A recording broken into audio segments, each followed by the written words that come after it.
Part 1. The Tributes. Chapter 1. When I wake up, the other side of the bed is cold. My fingers stretch out, seeking Prim's warmth, but finding only the rough canvas cover of the mattress. She must have had bad dreams and climbed in with our mother. Of course she did. This is the day of the reaping. I prop myself up on one elbow. There's enough light in the bedroom to see them. My little sister, Prim, curled up on her side, cocooned in my mother's body, their cheeks pressed together. In sleep, my mother looks younger, still worn but not so beaten down. Prim's face is as fresh as a raindrop, as lovely as the primrose for which she was named. My mother was very beautiful once too, or so they tell me. Sitting at Prim's knees, guarding her, is the world's ugliest cat. Mashed-in nose, half of one ear missing, eyes the color of rotting squash. Prim named him Buttercup, insisting that his muddy yellow coat matched the bright flower. He hates me. Or at least distrusts me. Even though it was years ago, I think he still remembers how I tried to drown him in a bucket when Prim brought him home. Scrawny kitten, belly swollen with worms, crawling with fleas. The last thing I needed was another mouth to feed. But Prim begged so hard, cried even, I had to let him stay. It turned out okay. My mother got rid of the vermin, and he's a born mouser. Even catches the occasional rat. Sometimes when I clean a kill, I feed Buttercup the entrails. He has stopped hissing at me. Entrails. No hissing. This is the closest we will ever come to love.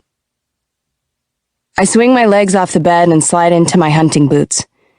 Supple leather that has molded to my feet. I pull on trousers, a shirt, tuck my long dark braid up into a cap and grab my forage bag.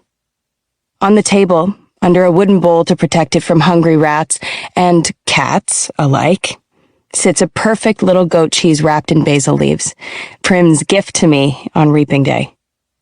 I put the cheese carefully in my pocket as I slip outside. Our part of District 12, nicknamed the Seam, is usually crawling with coal miners heading out to the morning shift at this hour. Men and women with hunched shoulders, swollen knuckles, many who have long since stopped trying to scrub the coal dust out of their broken nails, the lines of their sunken faces. But today, the black cinder streets are empty. Shutters on the squat gray houses are closed. The reaping isn't until 2. May as well sleep in, if you can. Our house is almost at the edge of the seam. I only have to pass a few gates to reach the scruffy field called the meadow. Separating the meadow from the woods, in fact, enclosing all of District 12, is a high chain-link fence topped with barbed wire loops. In theory, it's supposed to be electrified 24 hours a day as a deterrent to the predators that live in the woods, packs of wild dogs, lone cougars, bears, that used to threaten our streets. But since we're lucky to get 2 or 3 hours of electricity in the evenings, it's usually safe to touch. Even so, I always take a moment to listen carefully for the hum that means the fence is live. Right now, it's silent as a stone. Concealed by a clump of bushes, I flatten out on my belly and slide under a 2-foot stretch that's been loose for years. There are several other weak spots in the fence, but this one is so close to home I almost always enter the woods here.